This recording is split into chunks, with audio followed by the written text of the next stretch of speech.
Começa agora. Diário Econômico PicPay.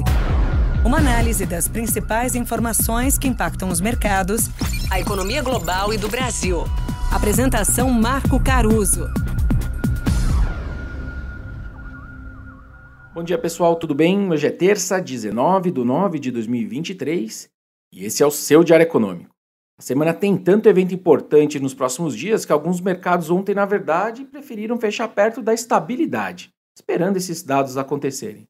Ontem tiveram poucos catalisadores e certamente todos menores do que pode vir por aí, com as decisões de juros que começam a partir da quarta-feira à tarde. Um destaque positivo ontem para a Bolsa Americana veio da Apple, com alguns comentários de analistas de ações, o famoso sell side na gíria do condado, dizendo que há sinais de forte demanda pelos novos iPhones. Já as montadoras de carro americanas seguem bem impressionadas pelas greves dos trabalhadores. Parece um assunto muito específico para eu trazer aqui para vocês, mas eu tenho acompanhado esse assunto para entender o quanto isso pode reverberar em outros pedidos de aumentos salariais, que eventualmente alimentariam a inflação nos Estados Unidos, e também para ver o risco político que isso pode representar por Biden. Em resumo, os líderes sindicais americanos são importantes para os democratas e tem eleições ano que vem. Mas o Biden também depende de uma economia forte com inflação controlada, certo? Enfim, é nesse gelo fino que o Biden está patinando, sendo que ele precisa também dar uma animada nas suas bases eleitorais. Enquanto isso, o preço do petróleo se manteve firme, com o Brent ali na casa de $95 o barril. No mês já são quase 10% de alta, sendo 30% desde junho deste ano.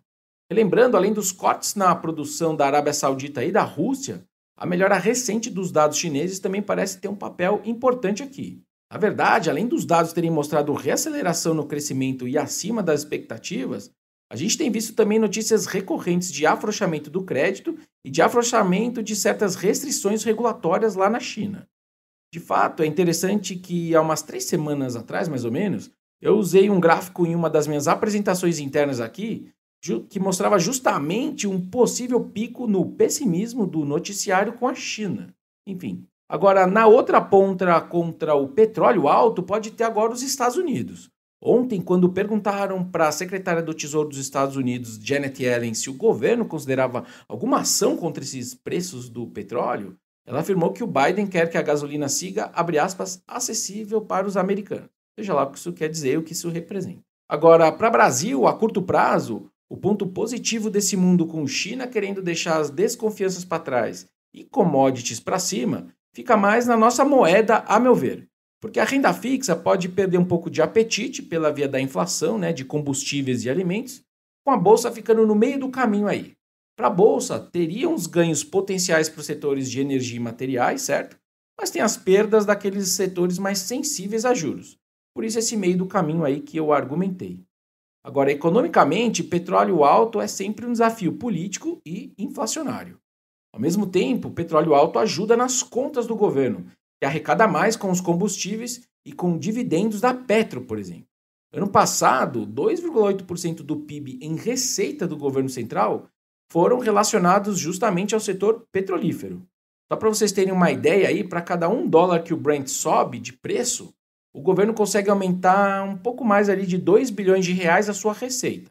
Só que quase metade disso ele tem que transferir de volta ali para os estados.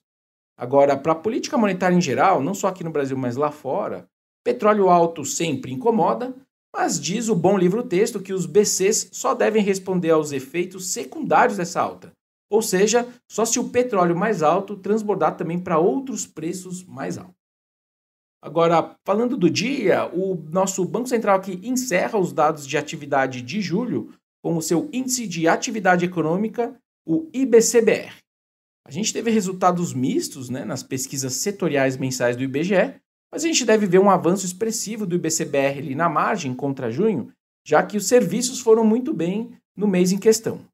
Por hoje é isso, turma. Bom dia, bons negócios e sorte sempre. Você ouviu? Diário Econômico PicPay. Uma análise das principais informações que impactam os mercados, A economia global e do Brasil. de segunda a sexta, às 6 da manhã, no Spotify e YouTube.